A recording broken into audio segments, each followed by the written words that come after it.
بسم اللہ الرحمن الرحیم والصلاة والسلام علی اشرف الانبیاء والمرسلین سیدنا محمد ابن عبداللہ من لا نبی بعدہ وعلی آلہ واصحابہ ومن تبعہ بإحسان الی یوم الدین۔ ناظرین کرام السلام علیکم ورحمۃ اللہ وبرکاتہ۔ میں ڈاکٹر راجہ ذوالفقار احمد آپ سے مخاطب ہوں اور آج انشاءاللہ وی لاگ نمبر 39 میں انشاءاللہ آپ سے گفتگو ہوگی۔ ناظرین کرام، پچھلے جتنے بھی ویلاگز تھے اس میں ہم نے بڑی تفصیل کے ساتھ درود پاک کی اہمیت، اس کی فضیلت، اس کے فائدے، اس کا اجر، اس کا ثواب، اس کی رحمتیں اور اس کی برکتیں جو ہیں اس پر ہم نے گفتگو کی تھی۔ دعاؤں کی قبولیت کا ذریعہ درود پاک، اللہ کے نبی صلی اللہ علیہ وسلم سے قربت کا ذریعہ درود پاک، اللہ کے نبی محمد مصطفیٰ صلی اللہ علیہ وسلم کی شفاعت حاصل ہونا روز قیامت درود پاک کی وجہ سے، اور اسی طرح انسان کے غموں کا چھٹ جانا، ختم ہو جانا درود پاک کی وجہ سے، اور اس کے علاوہ بہت ساری ہم نے چیزیں جو ہیں وہ ہم نے بیان کی تھی۔ ناظرین کرام، ایک نقطے کی وضاحت کرنا یہاں پر بہت ضروری ہے کہ جس کو آج آپ نے سمجھنا ہے اور اس کو سمجھنے کے بعد اپنے اعمال، اپنے درود پاک کو پڑھنے کا جو ہے وہ اس کے مطابق آپ نے وہ اپنے اعمال کرنے ہیں۔ ناظرین کرام، یعنی اس سلسلے میں ایک اہم نقطہ یہ ہے کہ جب ہم سرور کونین محمد مصطفیٰ صلی اللہ علیہ وآلہ وسلم پر درود پڑھتے ہیں، درود بھیجتے ہیں، سلام بھیجتے ہیں، تو اس کے لیے ضروری ہے کہ ہم اپنے باقی تمام اعمال کو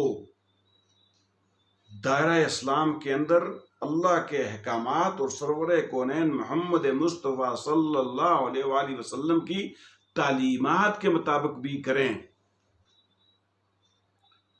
اب یہ نہیں ہے کہ ہم درود تو پڑھتے رہیں لیکن اس کے ساتھ ساتھ ایسے کبھی قسم کے اعمال کرتے رہیں کہ جن اعمال کی وجہ سے اللہ اور اس کے رسول کی اس انسان، اس شخص کے اوپر اللہ کی پھٹکار پڑتی رہے، رسول اللہ کی پھٹکار پڑتی رہے۔ کہنے کا مقصد یہ ہے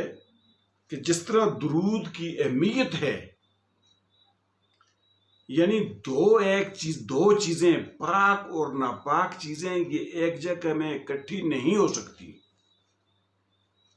سرور کونین پر درود پڑھنا، بھیجنا، یہ اللہ رب العالمین کا حکم ہے، یہ قرآن کے اندر حکم ہے۔ اب یہ نقطہ سمجھنے کا ہے کہ ہم جب درود پڑھتے ہیں تو درود پڑھنا، بھیجنا، سلام پڑھنا، بھیجنا یہ ایک پاک چیز ہے، طاہر چیز ہے۔ اب اس کے ساتھ ہم کوئی گناہ کی کھوٹ میں لائیں گے تو وہ چیز قبولیت کے شرف کو، درجے کو نہیں پہنچ سکی، بلکہ قبولیت کے شرف اور درجے کو پہنچنا تو دور کی بات، وہ انسان کے لیے ایک ذلت اور رسوائی کا وہ چیز بن جائے گی کہ جب آپ درود پڑھیں لیکن ساتھ اپنے کبھی اعمال کو، اپنے گناہوں کو آپ نہ چھوڑیں۔ تو لہٰذا ضروری ہے کہ درود پڑھنے کے ساتھ ساتھ آپ نے باقی اعمال کو بھی درست کرنا ہے تاکہ وہ اعمال جو ہیں وہ اللہ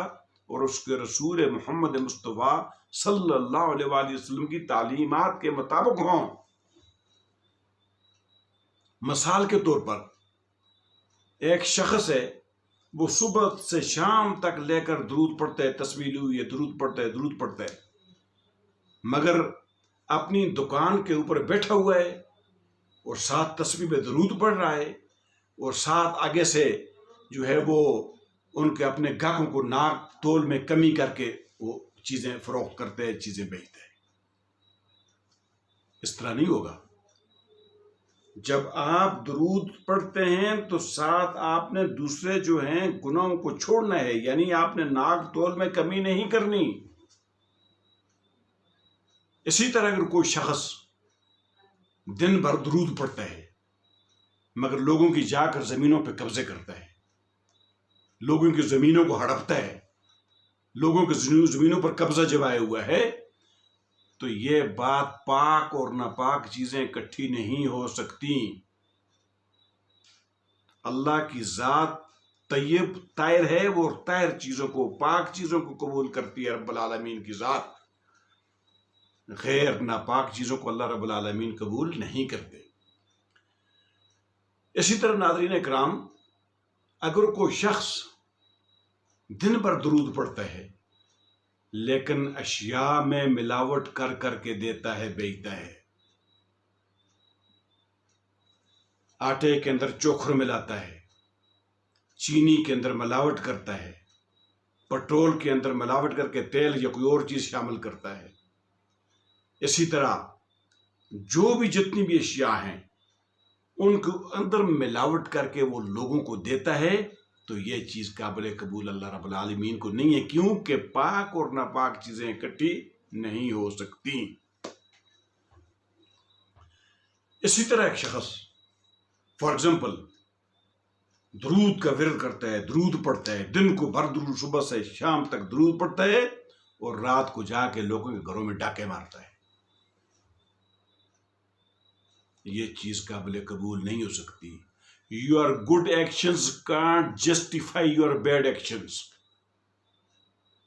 یعنی آپ تصویر میں لے کے درود پڑھتے ہیں، دن کو درود پڑھتے ہیں، رات کو جا کے ڈاکے ماریں، وہ اللہ کو یہ چیز قبول کی نہیں ہے۔ آپ کے وہ اعمال میں مثال دیتا ہوں کہ رات کو انسان جا کے ڈاکے مارے، ڈاکے مار کے وہ وہاں سے مال پیسہ ہڑپ کر کے صبح جا کے اس مال کو صدقہ خیرات کرے کہ میں اللہ کے راستے میں یہ صدقہ کہہ رہا ہوں۔ So your good actions can't justify your bad actions۔ یہ بات یاد رکھیں کہ آپ نے وہ اعمال، وہ عمل نہیں کرنا کہ جو اللہ کو خفا کر کے، ناراض کر کے مخلوق کو آپ نے خوش کرنا ہے۔ لا طاعت لمخلوق فی معصیت الخالق۔ لوگوں کی اس چیز میں اللہ کو ناراض کر کے، اللہ کی نافرمانی کر کے لوگوں کی اطاعت کرنا جائز نہیں ہے کہ جس میں اللہ رب العالمین ناراض ہو جائے اور لوگ خوش ہو جائیں، نہیں، ایسا نہیں ہو سکتا۔ اسی طرح کوئی شخص درود پڑھتا ہے، ہر وقت درود پڑھتا ہے، لیکن غیبت کے اندر ڈوبا ہوا ہے، غیبت کرتا ہے، تو یہ چیز اللہ رب العالمین کو قابل قبول نہیں ہے۔ کیوں کہ میرا رب جب اپنے نبی کے لیے جب کوئی چیز قبول کرے گا، وہ طیب طاہر پاک صاف چیز قبول کرے گا، وہ چیز کبھی قبول نہیں کرے گا کہ جس کے اندر ملاوٹ کی گئی ہو یا اپنے پاس سے کوئی چیز ملائی گئی ہو، وہ اللہ رب العالمین قبول نہیں کرے گا۔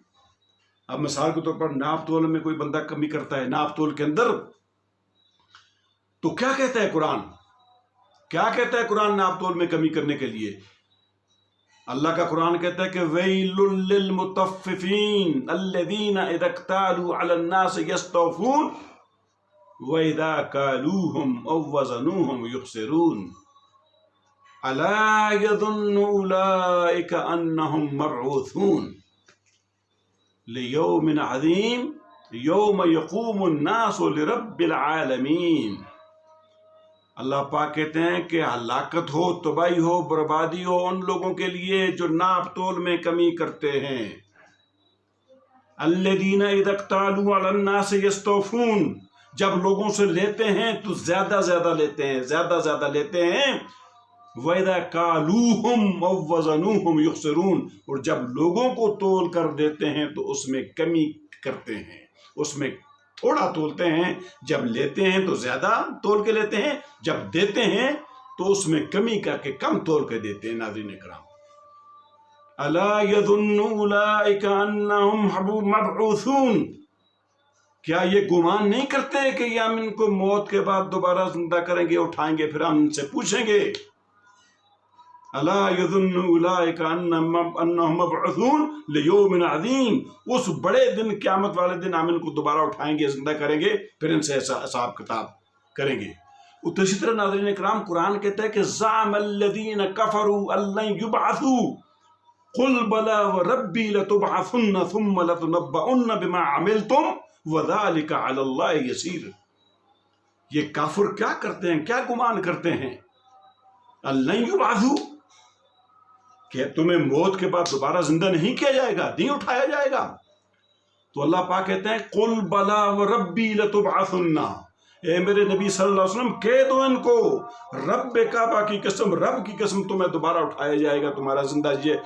کیا جائے گا، تمہیں اٹھایا جائے گا۔ ثم لتنبؤن بما عملتم، پھر تم سے پوچھا جائے گا، سوال کیا جائے گا جو تم کرتے تھے دنیا کو، وذالک علی اللہ یسیر، اور اللہ رب العالمین پہ یہ چیز جو ہے وہ بہت آسان ہے، اس کے لیے کوئی چیز یہ مشکل نہیں ہے۔ ناظرین اکرام، اسی طرح ناظرین اکرام، جو انسان ملاوٹ کرتا ہے تو سرور کونین نے کہا کہ من غشنا فلیس منا، جس نے بھی ملاوٹ کی وہ ہم میں سے نہیں ہے، اس کا کوئی تعلق نہیں ہے، خواہ وہ آٹے میں چوکھر ملاتا ہے، چینی میں کوئی چیز ملاتا ہے، وہ اس کا تعلق ہمارے ساتھ ہے ہی نہیں ہے۔ اور اسی طرح جو کوئی غیبت کرتا ہے تو غیبت کے بارے میں قرآن کہ وَلَا يَغْتَبْ بَعْضُكُمْ بَعْضًا أَيُحِبُّ أَحَدُكُمْ أَن يَأْكُلَ لَحْمَ أَخِيهِ فَكَرِهْتُمُوهُ،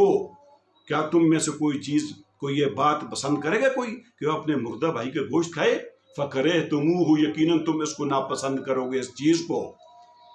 اسی طرح ناظرین کرام، جو لوگوں کی زمینوں پر قبضہ کرتا ہے تو اللہ کے نبی نے فرمایا کہ من اخذ شبرا من الارض ظلما، من اخذ شبرا من الارض ظلما طوق به بسبع اردین، جو ایک بالشت کسی کی زمین پر قبضہ کرے گا تو اللہ رب العالمین قیامت والے دن 7 زمینوں کو آگ کا توق اس کے گلے میں ڈالیں گے، اور ایک حدیث میں ہے کہ 7 زمین اس کو جو ہے نا زمین کے اندر 7 زمینیں اندر دسایا جائے گا۔ تو ناظرین اکرام، حاصل کلام یہ ہے، کہنے کا مقصد یہ ہے کہ ہمارے اعمال کو قبولیت کا شرف تب حاصل ہوگا کہ جب ہم عقیدہ توحید پر رہتے ہوئے، عقیدہ توحید پر قائم رہتے ہوئے ان تمام اعمال کو، اپنے اعمال کو سرور کونین محمد مصطفیٰ صلی اللہ علیہ وسلم کے طریقے پر کریں گے تو تب اللہ رب العالمین کو قبول ہوں گے، ادروائز اللہ رب العالمین ان کو قبول نہیں کرے گا۔ کیوں کہ قرآن خود کہتا ہے کہ وَمَن يَبْتَغِ غَيْرَ الْإِسْلَامِ دِينًا فَلَن يُقْبَلَ مِنْهُ وَهُوَ فِي الْآخِرَةِ مِنَ الْخَاسِرِينَ، جس نے بھی دین اسلام کو چھوڑ کر کوئی دوسرا طریقہ اپنایا، کوئی دوسرا رستہ اپنایا، کوئی دوسرا مذہب اپنایا، کوئی دوسرا دین اپنایا، تو اللہ پاک کہتے ہیں کہ فَلَن يُقْبَلَ مِنْهُ، ہم اس کو قبول نہیں کریں گے، کوئی چیز اس میں سے قبول نہیں کی جائے گی،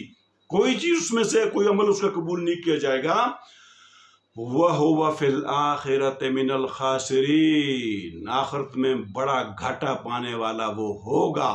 جو دین اسلام کی چیزوں کو چھوڑ کر دوسرے چیزوں کو اختیار کرے گا، جو نبی کے طریقوں کو چھوڑ کر دوسرا کوئی طریقہ اختیار کرے گا، جو اللہ کی تعلیمات کو چھوڑ کر کوئی کسی دوسرے کی تعلیمات پر جو ہے وہ عمل کرے گا، چلے گا، تو اللہ پاک کہتے ہیں مجھے قبول نہیں ہے۔ وہ فرشتے اٹھا کر اس کے منہ پہ مارتے ہیں، کیوں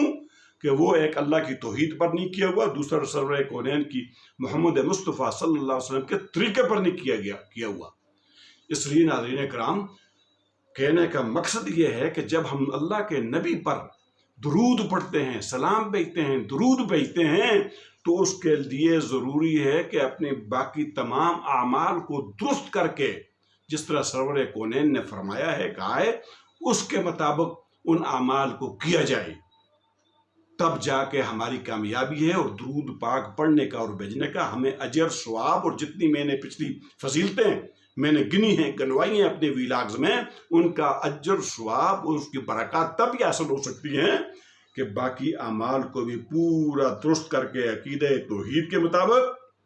اور نبی کے طریقے کے مطابق جب کیے جائیں گے تو تب جا کے ہمارے وہ اعمال اللہ کے نزدیک قبول ہوں گے، اور اس دنیا میں بھی کامیابی ہوگی اور آخرت میں بھی کامیابی ہوگی۔ ناظرین اکرام، اس کے ساتھ اجازت چاہتے ہیں، انشاءاللہ اگلے ویلاگز میں آپ سے بات ہوگی۔ وآخر دعوانا ان الحمد للہ رب العالمین، والسلام علیکم ورحمۃ اللہ وبرکاتہ۔